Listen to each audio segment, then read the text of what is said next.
So, hi guys. Mag-uusap po tayo regarding po dito kay 4PH. Para po basahan si 4PH. Si 4PH po ay isang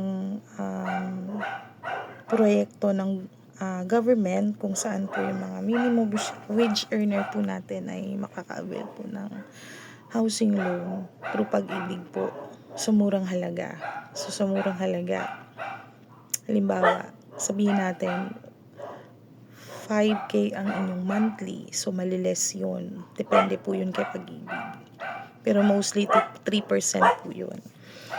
Then, si Pag-ibig pa rin po yung mag-a-approve sa inyo kung i-approve kayo ni Pag-ibig, much better po. Kasi, ang inyong monthly ay mababawasan for 10 years. Kung itatanong niyo po sa akin kung OFW pwede ba dito, pasok din po ang OFW dito. Pero sa mga may existing housing loan na, hindi po ito pwede ha. Sa mga new buyers lang po natin sa Pag-ibig, applicable po itong 4PH. Then, halimbawa naman na kayo ay mag-a-avail ng bahay, sabihin nyo sa ahente ninyo na meron kayong existing loan kasi maapektuhan po yung inyong application. Yun.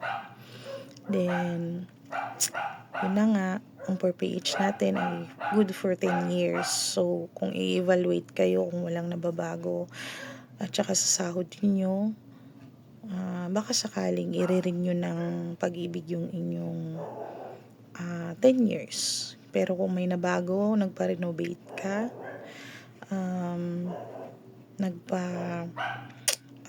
tumas yung sahod mo, yun, babalik po ulit yun sa normal na price.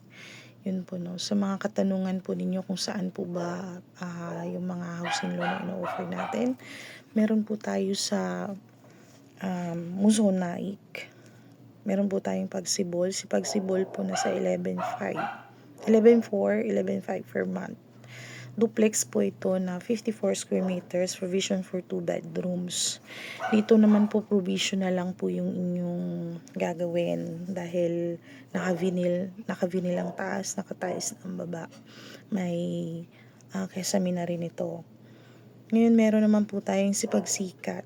Si Pagsikat po meron tayong 36 square meters floor area, 36 meters lot area. Then, ang meron lang po no, naka-skim coat na po yung loob. Yan. Tapos, ang pinaka lowest natin na monthly amortization ay si Pasinaya. 30 square meters po ang lote niya. Provision for 2 bedrooms din. Yun. Iba-iba lang po yung required income nila. Pwede nyo po akong tanungin, pwede nyo akong i-PM. May provided naman ako dito na number ko. Para sa mga iba pang details, kung halimbawa magtatanong kayo, merong sa Tansa, meron din. Yun nga lang. Pagdating sa Tansa, meron po tayong equity doon, 13, ganun din. Yun. Basta po, pag may katanungan kayo, PM nyo lang po ako.